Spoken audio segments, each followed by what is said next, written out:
starts right now. Martha, I'll see you bright and early. I look forward to it. Thank you, Brett. Good evening, everybody. And breaking tonight, Senator Lindsey Graham will join me, an outspoken advocate of the president at times, and on this story, an outspoken critic. He is just out of the CIA briefing on the Khashoggi killing, and he is fired up tonight. Secretary Pompeo and Mattis are following the lead of the president. There's not a smoking gun, there's a smoking saw. You have to be willfully blind not to come to the conclusion that this was orchestrated and organized by people under the command of MBS. Graham and a handful of senators were briefed by CIA Director Gina Haspel, who was not in the prior briefing for some reason. The highly anticipated meeting seems to have increased tensions over how the killing should impact U.S. policy. Somebody should be punished. Now the question is, how do you separate the Saudi crown prince and his group from the nation itself? The message to them is, look, this is something that we can get away with. The greatest country on earth and its leader has said it's okay for us to get away with this. We're going to continue doing it. So will the president act in the face of this mounting pressure from within his own party? He has yet to condemn the Saudi crown prince, and his administration says there's no smoking gun here, a stance that Graham feels could make the world a, quote, more dangerous place. There are other people in the region who will see this as a green light if we look the other way. We have relationships with many countries throughout the world.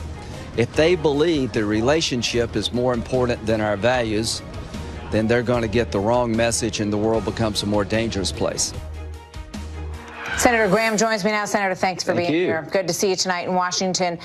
So as you said there, the president and Secretary of State Pompeo have sort of carved out a space where they say, well, you know, looking at the evidence, it's not exactly clear that there was a direct link between MBS and this act. It's crystal clear. Beyond any doubt, this could not have happened without the Crown Prince knowing about it. We have a ton of intelligence that the people in charge of killing Mr. Khashoggi worked directly for the Crown Prince. His #1 go-to guy orchestrated the move. And the president's right about this. It is in our interest to have a relationship with Saudi Arabia. They've been a strategic ally since World War II. It's not in our interest to give the Crown Prince, who's 33, 34 years old, a pass for murder of an American resident with 3 American children, because then you're going to have open season on Americans everywhere. So I'm going to come down hard like a ton of bricks on the Crown Prince and try to salvage the relationship with Saudi Arabia. Have you talked to the president since the briefing today? And is he changing his mind on any of this? I don't know. The president is in a different spot. You know, he's the president of the United States. Congress has an independent obligation to look at these things. You know, every now and then Congress goes its own way. We did this with Bush on the Detainee Treatment Act. You know, Obama did not want to put sanctions on Iran, and the Congress said, yeah, we should. This is a situation where Congress will probably take a different view of it. We have to have the long view of things. Presidents come and go, and what I want to make sure of is, if you're going to ally with the United States, if you're going to be our ally, you want to have access to our economy and buy our weapons, there's a certain price to be paid. You can't chop up a guy in a consulate, particularly who's an American resident, who's an opinion journalist for the Washington Post, and expect us to do nothing about it. So it's pretty simple for Saudi Arabia. If you want to keep this relationship, you've disrespected it, you need to repair it. The damage is being done by the Crown Prince, not by the United States. And if you want to fix it, you should do something about it. So you got a couple of issues here. You have the arms sales, which the president has been very transparent. This is the most important thing to him in this relationship. And then you've got what's going on in Yemen and our support of Saudi Arabia there. What can the Senate do to block the president on those two things? Well, number one, I'll take a backseat to no one when it comes to supporting Saudi Arabia in the past.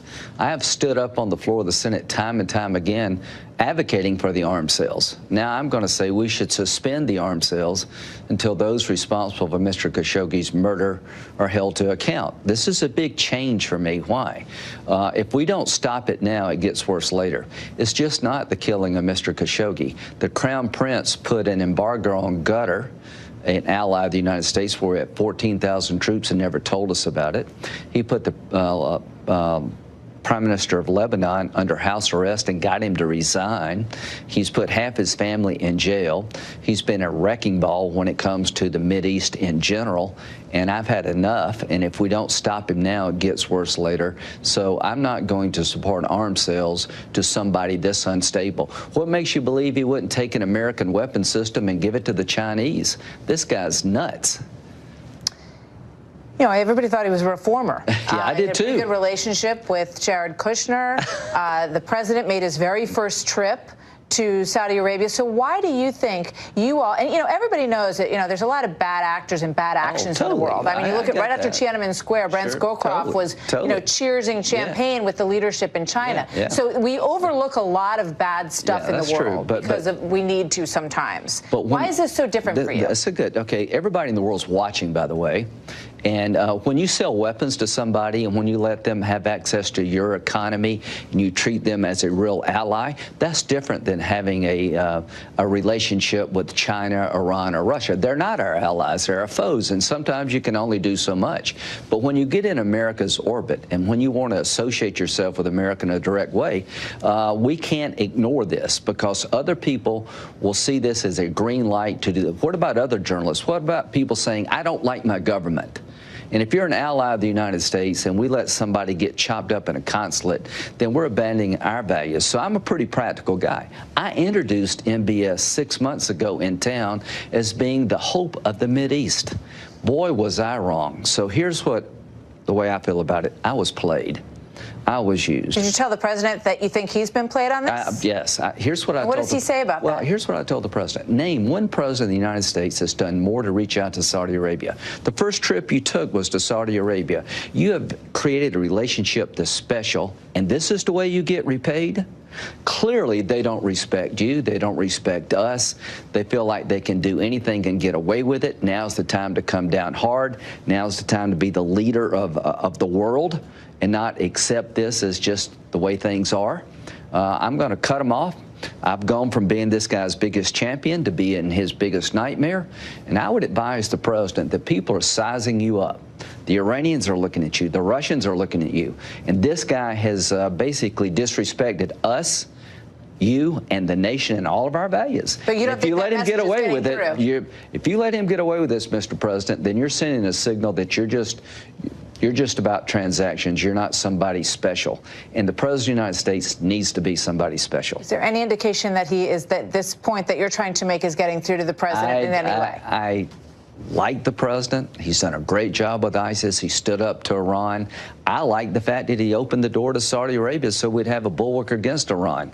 But what I would caution the president is that Obama was weak in the eyes of our friends and our enemies. And in the Mideast, if you give this guy a pass after he disrespected you, you'll look weak, and you don't want to look weak.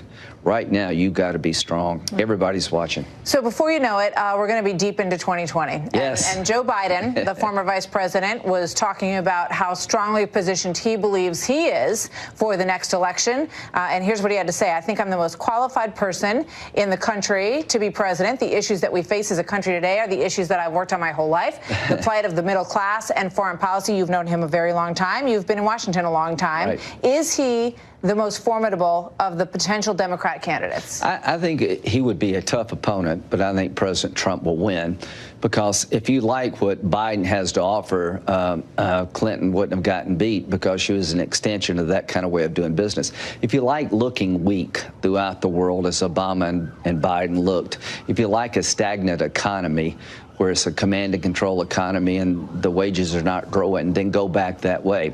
I'm not underestimating Joe Biden. I personally like him, but he's been wrong about every major foreign policy event. He was the biggest champion of the Iranian agreement, where we gave $150 billion to the Ayatollah. So I like Trump's chances, but don't take anything for granted. But I will say with this, without any doubt, the candidates on the Democratic side range from sort of crazy to just let me tell you how much I hate Trump. He's the one guy with actually some experience. So compared to Elizabeth Warren, he's the most qualified. But if you're looking for a president who is going to take the country in a new direction, he is absolutely your worst choice because he'll take us backward. All right, quick reminder before I let you go of the last round of elections and the animosity that grew between now President Trump and the Bush family. Yeah. That seems to be on pause as we all remember the 41st president of the United States. And I just want to show you an interesting moment that happened just a short time ago and get your reaction to this.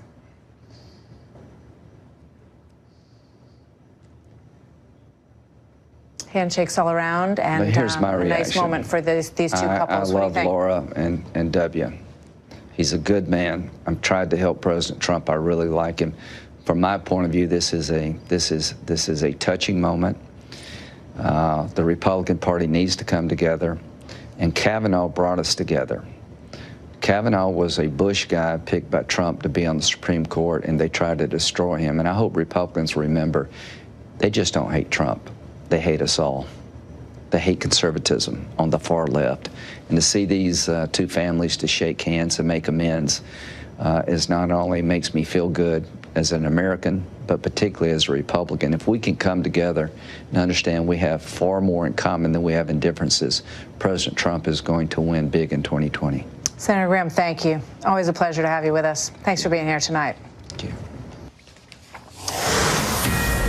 And breaking tonight, any minute, we expect that we will get the release of the documents from the special counsel Robert Mueller that could determine the fate of former Trump National Security Advisor Michael Flynn. Ken Starr, former independent counsel in the Clinton impeachment case, here on that breaking news tonight, next.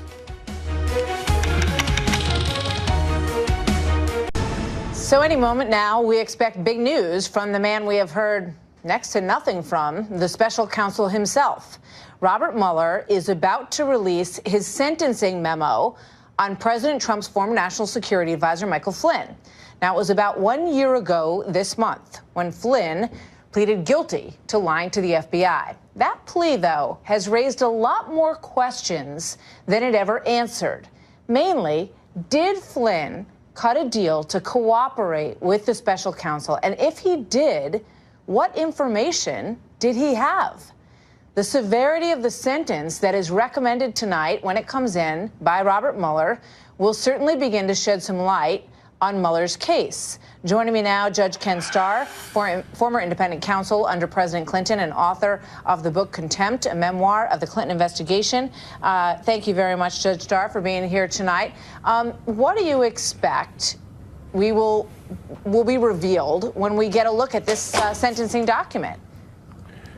Right. Martha, thank you for having me on. We're going to slowly get the story of the Russian connection. The general pled guilty to lying to the FBI. That is a very unfortunate and tragic thing for the general. There have been issues, and you have focused on those issues, as was he coerced? We will see. That's all the more reason that I think we're all eagerly anticipating this particular sentencing memorandum. This memorandum will tell the story of General Flynn's relationship with the Russian ambassador and perhaps others. It's part of the narrative. And one of the things I should quickly say, Martha, is everyone is looking ahead to the Bob Mueller report. These are portions of the report that are coming in incrementally as we get these sentencing memoranda.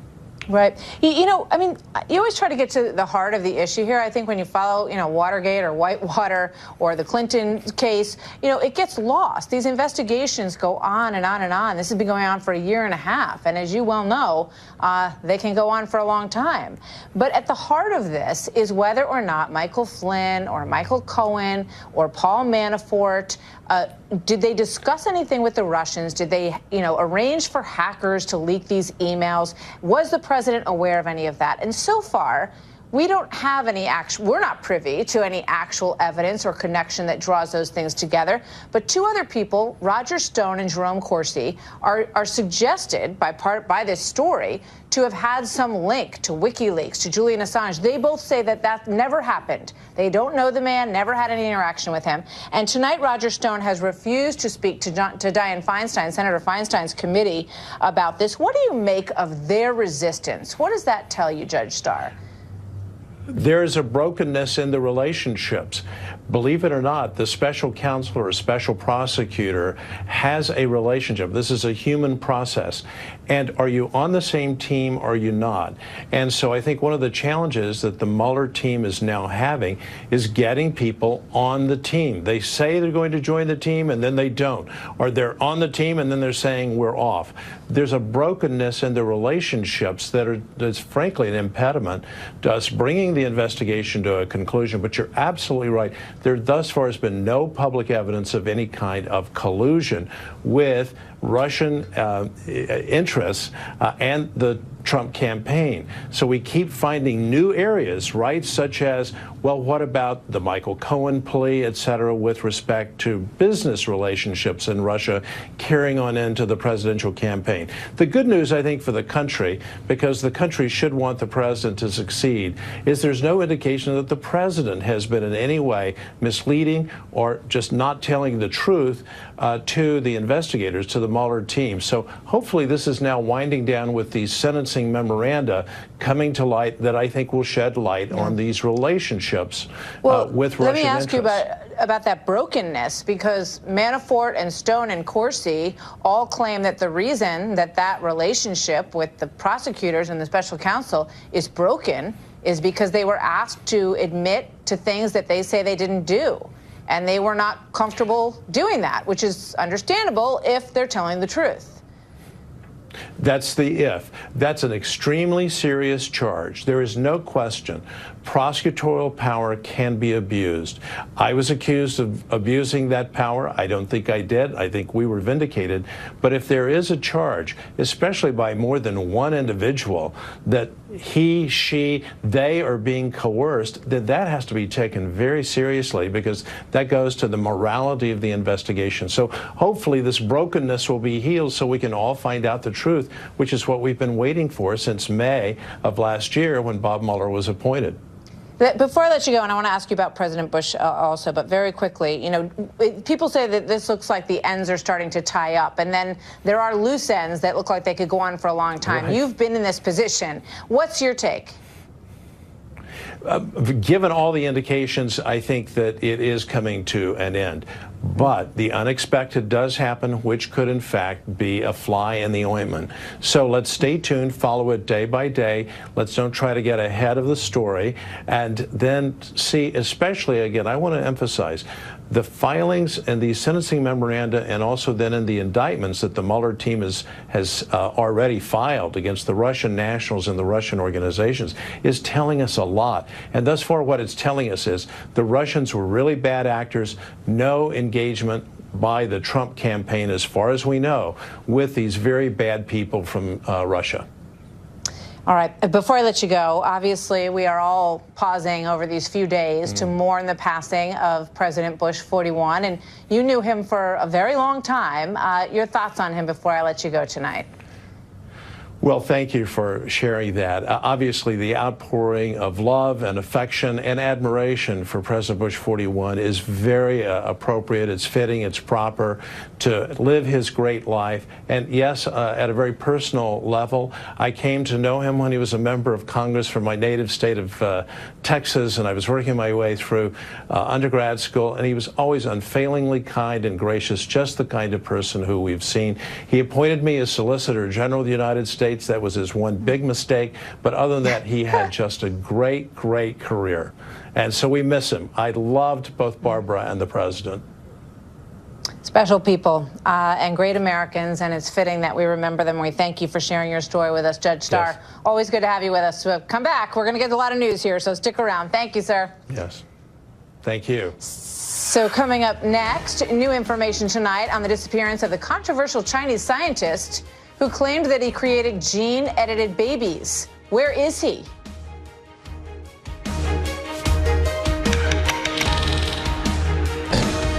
Tonight, there are reports of another mysterious disappearance in China. This time, it is the controversial Chinese scientist who set off international outcry after claiming to have created the world's first gene-edited babies. The scientist was in Hong Kong last week. He's not been seen since. It follows reports of another disappearance that we told you about on the story last week of an award-winning photojournalist known for capturing controversial images of China's dark side. Trace Gallagher has the latest from our West Coast newsroom.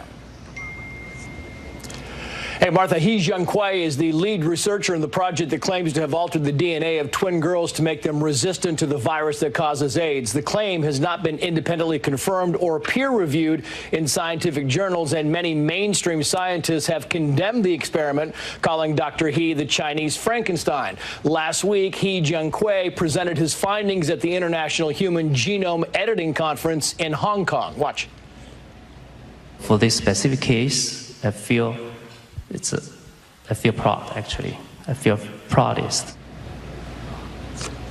But since the conference, He Jiankui has not been seen or heard from. Some Chinese media outlets have been reporting that Dr. He was taken back to the campus of his former employer, China's Southern University of Science and Technology, and is being held there under house arrest. The university denies the reports, but also says it is unable to answer any further questions.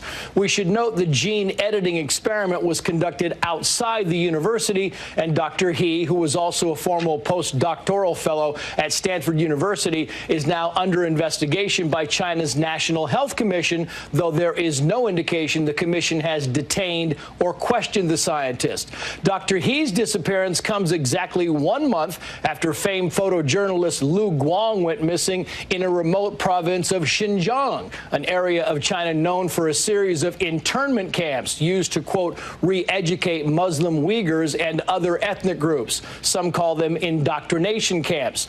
Lu Guang has used his camera to shed light on China's darker side, and human rights groups worry he's been detained in an effort to suppress his work.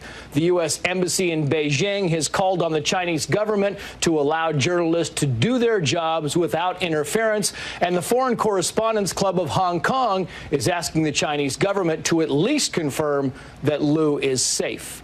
Martha. Trace, thank you very much. Joining me now, Mark Thiessen, an American Enterprise Institute scholar and Fox News contributor. Mark, good evening to you. I know this is, an issue, this whole concept of editing genes and then creating babies from them. Your reaction to this, and also I know that you point out that part of this process has been done in the United States. It has been. So, I mean, what the scientific community is up in arms about is not that he took, that he created children in a petri dish and changed their genetic structure, because that's been done in the United States. In 2017, it was done in a university in Oregon. The difference is, what they're upset with him about, is that he actually implanted them in a woman and brought them to term, whereas the American scientists just killed their children that they had created. So this is happening all the time. This research is just, the difference is that he had the audacity to actually bring these children into the world. And it's very important to distinguish between what genetic engineering and gene therapy. So gene therapy is a very promising kind of medicine where if you have a genetic disease or if you have cancer or some other things, they can actually go in and repair your DNA in order to fight that disease. And when they do that, the genetic changes stay inside of you. What we're talking about with genetic engineering is they go and they create a child in a petri dish and change its genetic code in a way, it's intended to stop disease, but in a way that those genetic changes are passed on through generations. Every cell in that child's body is changed. And so what we're doing literally is we're opening a Pandora's box. We're playing with the genetic code of humanity, and we really ought to be very careful if we're going to be playing God that way. And the question is, who stops it? Who controls it? Who oversees it? Who says this is great for curing cancer, but we're not going to create babies that will never, have that gene? How do you do it? Well, I mean, again, gene therapy is an area that we should be putting a lot of research money into because it's a very promising way. I'm not sure that we should be doing this at all, because for one thing, we don't know this scientifically. There's consequences. We don't know what kind of changes into the human genome that we could unleash that would go through generations and be uncontrollable as children have children have children. You can change the human genetic code of humanity. But socially, it's also very concerning because if you can change genetic code to cure disease, you can also change genetic code to enhance human beings. So the same genetic change that could more address muscular, or so if you can blue-eyed, or whatever you want. Exactly. So if you can change genes to fight muscle muscular dystrophy, well, maybe those same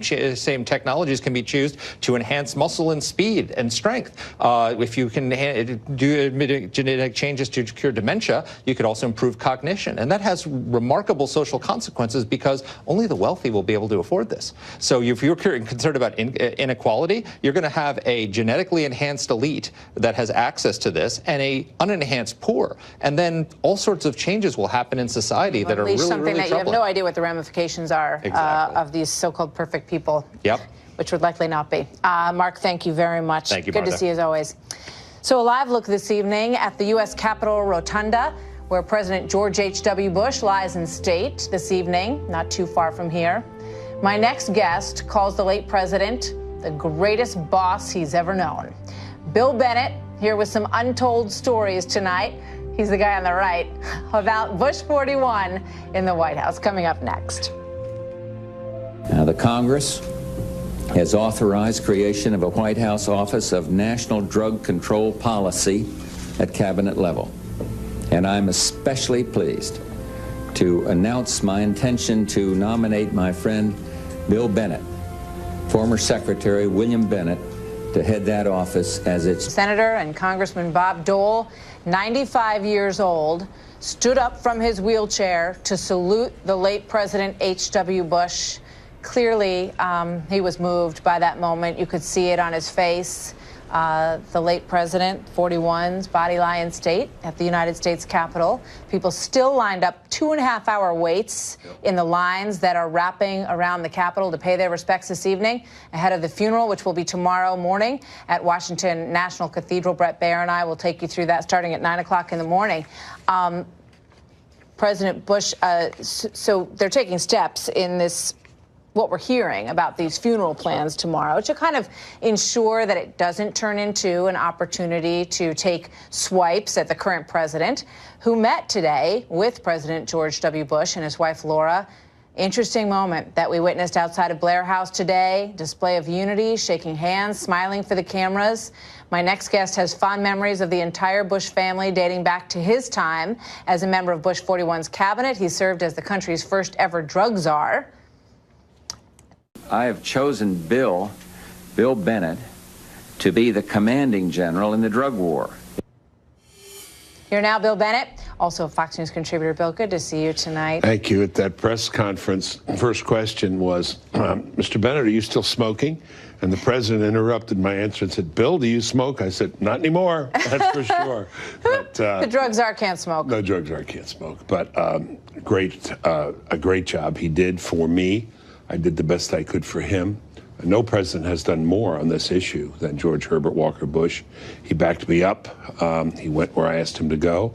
And we got drug use down by 50% in this country, thanks to his efforts of the rest of government, and a lot of work in the private sector. He did that job well. I mean, that was the period where crack cocaine was rampant across the country. That's right. It's not something that you hear that much about. In subsequent years, obviously, we have a whole new problem on our hands. We have a whole new one, and we could do well to do what he did.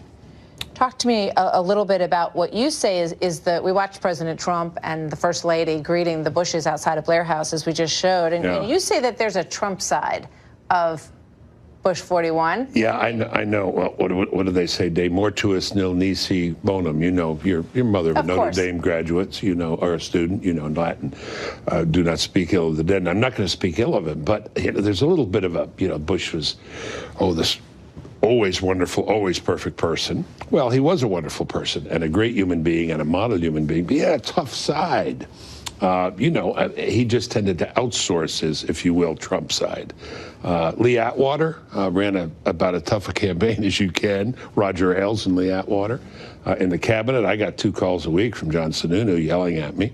Larry Eagleburger was a tough son of a gun. Dick Darman, the butcher of the OMB. So, there was a tough edge. There has to be. To govern and to govern well, there has to be.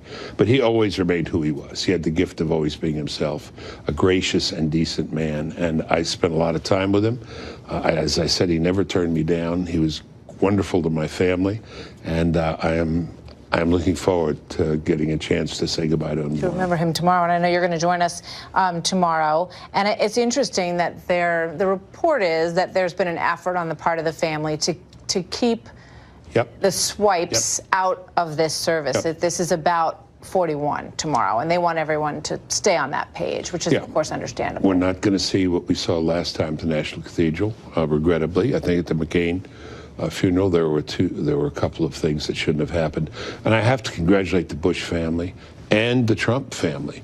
They have handled this beautifully. I mean, the Trumps have bent over backwards, I think, to be gracious to the Bushes, and the Bushes have returned it. But that's the way they are. That's the way the Bushes were raised. You expected that. But this is a good moment for Donald Trump to have said what he has said, to have gone over to Blair House, and I think tomorrow will be without any incident like that. It's just time, there's a time to take glory and give respect to a man who very much deserves it. So I think it'll be a great day. Lindsey Graham was here a little while ago tonight, and he looked at that video of the two couples outside, and he said, I hope that continues. He said, I'd like to see the party come together, and the time for kind of swiping at each other is over. Can that happen? Yeah, but, it depends. Times change. I mean, I worked for Ronald Reagan, and that was a great experience. I worked for George Bush. That was a great experience. And I don't work for Donald Trump, but I like him and I admire him. But, I said years ago, sometimes you need Mother Teresa, sometimes you need Dirty Harry. I mean, it depends on the issue and depends on the time. So wait, which one is President Trump? Well, he's never been called kinder and gentler. He could use a little more kinder and gentler, which he's being this week, and which he is usually when he goes abroad. And I think it suits him well, and it's very good for him politically. And I believe it's genuine. But George Bush had his tough side. What really bothers me is some of the journalists, the people who trash George Herbert Walker Bush every day. Oh, and now they're he's the greatest guy ever, right? I know, don't you love that? The man from Olympus, yeah. So I just want to pull up this running, jogging picture again. Handsome Bill Bennett there on the right. Yeah. Give me a quick thought on this picture before we go. Well, we jogged. He liked to jog with me. He said, fill me in on the drug war while we jog. I said, you got your choice. I can fill you in on the drug war or we can jog. I probably can't do both if we're going at your pace. He said, I'll slow down. So this man, 21 years my senior, would slow down for me and I'd fill him in. And we had a lot of good conversations real quick in Portland, Oregon, dedicating a police memorial. We couldn't jog because somebody was burning a flag outside and there were a lot of protesters. The president looked out the window and said, that gets me. If those people knew what people had done to keep that flag safe and held high, he said, that just really gets me. I'll never forget that moment with the president. Genuine, heartfelt. This was no wimp. This was a man. He wrote you these nice notes on the bottom of that one, and that one said, Bill, keep running. You're doing great. Yeah, it was a little bit of it. Yeah, a little bit of it. Yeah. Thanks, Bill. Thank you, Maura. Tonight. We'll see you tomorrow. Yes, look forward to it. So coming up next, a Senate Democrat who is now on her way out of office admits the serious mistakes that her party made, she says, in the handling of allegations against then Supreme Court nominee Brett Kavanaugh. No matter how I vote, I get myself in trouble with a wide swath of voters. So it kind of frees me up to do the right thing.